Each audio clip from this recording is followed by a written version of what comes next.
네, 할렐루야. 오늘은 3월 23일 주일입니다. 지금으로부터 한 4,000년 전에 이스라엘 땅에 아브라함이라는 분이 살았습니다. 이분은 모든 유대인들의 조상이고 성경에서는 이분을 믿음의 조상이다 이렇게 말하고 있습니다. 자, 그런데 아브라함에게는 하나 큰 문제가 있습니다. 나이가 99세가 되었습니다. 그런데 엄청나게 재산이 많아요. 수많은 양떼와 소떼를 가지고 있습니다. 자, 그런데 아들이 없어요. 그래서 엄청난 재산을 상속할 자식이 없었습니다.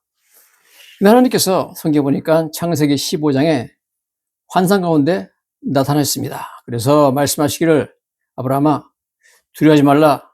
나는 내 방패요. 너의 지극히 큰 상급이니라 그랬습니다. 그러니까 아브라함이 이르되 주 여호와여 내게 무엇을 주시려 하나이까? 나는 자식이 없사오니 나의 상속자는 이 다메섹 사람 엘리에셀이니이다. 그래서 집에서 성실하게 자신을 보필했던 그러한 종 하인에게 상속을 하겠다. 그런 얘기를 하죠. 또 아브라함이 이르되 주께서 내게 씨를 주지 아니하셨으니 내 집에서 길린 자가 내 상속자가 될 것이니이다. 그러니까 하나님께서 이렇게 말씀하셨습니다. 여호와의 말씀이 그에게 임하여 이르시되 그 사람이 내 상속자가 아니라 내 몸에서 날짜가 내 상속자가 되리라 하시고 그를 이끌고 밖으로 나가 이르시되 하늘을 우러러 뭇별을 셀 수 있나 보라. 또 그에게 이르되 네 자손이 이와 같으리라. 밤인데 밤에 아브라함에게 하나님이 찾아오셔가지고 텐트에서 묵고 있는 아브라함의 손을 이끌고 밖으로 나가자 그래가지고 나가니까 하늘에 별들이 쏟아지듯이 반짝거렸습니다. 내가 저 뭇별들을 쓸 수 있느냐? 하나님 너무 많아가지고 못 쓰겠습니다. 그러니까 네 자손이 이와 같이 많으리라 그랬습니다. 아니 99세가 돼가지고 이미 자기 몸이 죽은 자와 방불하고 아내 살아도 90세가 돼가지고 그 모든 태가 닫혔는데 하나님께서 말씀하시기를 내 몸에서 날 아들이 나와가지고 상속자가 될 것이요 그 자손들이 하늘에 별처럼 많아지겠다는 말씀하셨을 때 인간적으로 믿기 힘든 내용이겠죠. 그러나 성경 보니까 아브라함이 그것을 믿었습니다. 자, 그런데 이렇게 나와 있습니다. 아브라함이 여호와를 믿으니 여호와께서 이를 그의 의로 여기시고. 자, 아브라함이 이 불가능해 보이는 일을 말씀하셨지만 하나님의 말씀이기 때문에 그것을 믿었습니다. 그래서 믿으니까 하나님께서 의로 여겼다. 그를 의롭다고 이렇게 칭했다는 겁니다. 자, 여기서 의롭다고 칭했다는 것은 아브라함으로 하여금 하나님 앞에는 올바르다. 하나님 앞에 죄가 없다. 모든 죄를 용서한다. 너는 내 앞에 영원히 의로운 존재다. 그렇게 하나님께서 선포하셨다는 뜻입니다. 자, 그러므로 이것을 우리가 칭의라고 합니다. 칭의라는 것은 기독교에서 아주 핵심적인 교리입니다. 그래서 한자로 말하면 의롭다고 칭했다 그래서 칭인데요. 영어로는 justification이라고 해가지고 의롭게 만들었다 그런 뜻입니다. 자, 칭이란 것이 정의가 뭐냐? 칭이란 자신의 죄를 참여하고 예수 그리스도를 믿는 죄인들에게 하나님께서 이렇게 선포하시는 것입니다. 내가 너의 죄를 용서한다. 너는 이제부터 영원히 나의 눈앞에 의로운 자다. 너는 내 앞에서 죄를 한 번도 안 지은 내 아들 예수처럼 의롭다. 이렇게 선언하는 것입니다. 이것은 회개하고 주님께 나오는 죄인들에게 내려주시는 하나님의 은혜로운 법적 선언, judicial verdict입니다. 한자로 말하면 의롭다고 칭하는 것이죠. 자, 흥미로운 사실이 있습니다. 한자를 누가 만들었는지 모르지만 한자의 의롭다 할 때 의자는 양이라는 양자 밑에 나아자가 들어가 있는 것입니다. 의자를 쓰고 밑에 나아자를 쓰면 의가 되죠. 즉 양 밑에 내가 있는 것입니다. 그런데 신기하게도 성경에서 예수님을 세상 죄를 지고 가는 하나님의 어린 양이라고 말하고 있습니다. 성경에는 어린 양 예수라는 표현이 여러 번 나오고 있습니다. 즉 이것은 의롭다는 한자를 보면 어린 양 예수 밑에 내가 들어가면 의롭게 된다 그런 뜻입니다. 즉 십자가에 나 대신 죽임당하신 하나님의 어린 양 밑에 내가 서 있으면 나는 의롭게 되는 것입니다. 십자가에 달리신 어린 양 예수님 밑에 내가 서 있으면 나는 예수님의 피로 물들게 돼 있죠. 피 흘리시는 십자가에 달리신 예수님의 밑에 내가 서 있으면 내가 피로 물들게 되지 않겠습니까? 하나님은 그러면 나를 보시지 아니하고 예수님의 피를 보시고 나를 의롭다고 선언하시는 것입니다. 칭의는 용서와 그 다음에 망각을 의미합니다. 즉 칭의를 받은 사람의 모든 죄는 하나님께서 다 용서하시고 잊어버리신다는 겁니다. 기억하지 않겠다는 겁니다. 절대 다시 그 사람의 죄를 끄집어내지 않겠다는 겁니다. 히브리서 10장 17절에 그들의 죄와 그들의 불법을 내가 다시 기억하지 아니하리라. 여러분, 칭의가 대단하죠? 내가 예수를 믿고 어린 양이신 예수님 밑에 내가 들어가면 하나님께서 나의 죄를 다 용서하시고 영원히 그 죄를 다시 끄집어내지 아니하시고 기억도 안 하시겠다는 것이 칭의의 의미인 줄로 믿습니다. 자, 그렇다면 이 칭의라는 것은 엄청나게 중요한 교리죠. 기독교에서. 첫째, 우리는 모든 인간은 하나님의 법 앞에 죄인이다 하는 것을 인정해야 됩니다. 하나님께 나는 죄가 없다고 의롭다고 인정받을 수 있는 사람은 하나도 없습니다. 그러나 죄인인 우리가 참여하고 예수님을 믿으면 Great Exchange, 위대한 교환이 일어나게 되는 것입니다. 성경은 믿는 자의 모든 죄가 예수님의 구자로 옮겨지고 이것을 전가라고 합니다. 옮겨진다 그러는데 트랜스퍼 되는 것이고 예수님의 의로우심이 믿는 자의 구자로 옮겨지게 되는 것입니다.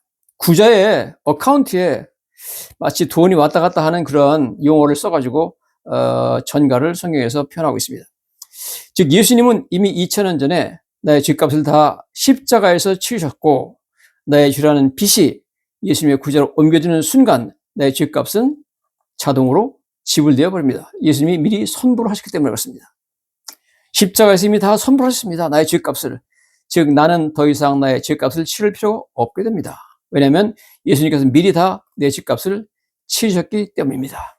그래서 여러분 믿는 자는 오직 그리스도 안에서 in Christ alone, 오직 믿음으로 by faith alone 하나님 앞에 의로운 자로 법적 지위를 얻게 되는 것입니다. 우리가 하나님께서 예수를 믿는 자를 의롭다고 선언할 때 도덕적으로 우리가 갑자기 의로운 사람이 된다는 뜻이 아니라 법적인 지위를 얻게 된다는 겁니다. 하나님께서는 인류 최후 심판 때 내리실 하나님의 선고를 죄인이 회개하고 예수님을 믿는 순간 미리 내리시는 것입니다. 자, 우리는 칭의를 논할 때 이것이 믿음으로 일어나는 것인가 행위로 일어나는 것인가 하는 것을 분명히 알아야 되겠습니다. 칭의는 우리의 선한 행위 때문이 아니고 100% 우리의 믿음만을 보시고 우리를 하늘 법정에서 하나님께서 의로운 자라고 선포해 주시는 하나님의 은혜로운 선고입니다. 이 칭의의 진리는 바울이 로마서와 갈라디아서를 깊이 연구하던 종교개혁가 마틴 루터가 16세기에 재발견한 진리입니다. 마틴 루터는 이 진리를 선포하다가 천주교로부터 엄청난 핍박을 받았습니다. 마틴 루터는 자기가 로마서와 갈라디아서를 연구하면서 비텐베르크 신학교에서 교수를 하면서 강의를 하다가 이 놀라운 진리를 발견하고 자신이 거듭났고 이것 때문에 자신은 낙원으로 들어가는 문을 발견했다고 선언했습니다. Gate of Paradise라고 합니다. 1520년경에 루터는 로마서를 읽다가 천국의 문을 발견하는 위대한 체험을 하게 됩니다. 이것이 루터가 거듭나는 순간이었습니다. 로마서 1장 17절에 이렇게 나와 있죠. 복음에는 하나님의 의가 나타나서 믿음으로 믿음에 이르게 하나니 기록된 바 오직 의는 믿음으로 말미암아 살리라 함과 같으니라 이렇게 나와 있습니다. 루터는 이 로마서 1장 17절을 읽으면서 자기가 느꼈던 것을 이렇게 적어놨습니다. 나는 죄인들을 처벌하시는 하나님의 의를 미워했다. 그래서 나는 양심의 극도의 가책을 받으면서도 분노했다. 나는 하나님의 의라는 단어가 인간이 성취해야 되는 의를 의미한다고 생각했다. 나는 내가 아무리 노력해서 선행을 하려고 해도 거룩하신 하나님을 만족시킬 만한 수준에는 절대 이룰 수 없다는 것을 깨닫고 절망했다.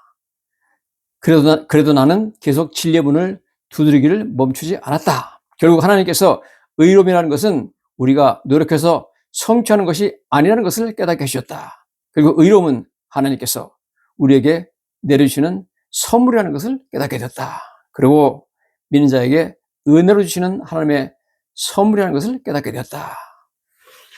로마서 3장 22절에 이렇게 나와 있죠. 곧 예수를 믿음으로 말미암아 모든 믿는 자에게 미치는 하나님의 의인이 차별이 없느니라. 하나님의 의의가 예수 믿는 모든 사람한테 미친다는 거죠. 영어로 이렇게 나와 있습니다. The righteousness is given through faith in Jesus Christ. 예수 그리스도 안에 있는 믿음을 통해서 given, 주어지는 것이라는 겁니다. 내가 의의를 이루는 것이 아니라 하나님이 믿는 자에게 의의를 믿음이라는 통로를 통해 주신다는 거죠. Righteousness is given through faith in Jesus Christ to all believers. 믿는 모든 자에게 주신다는 겁니다.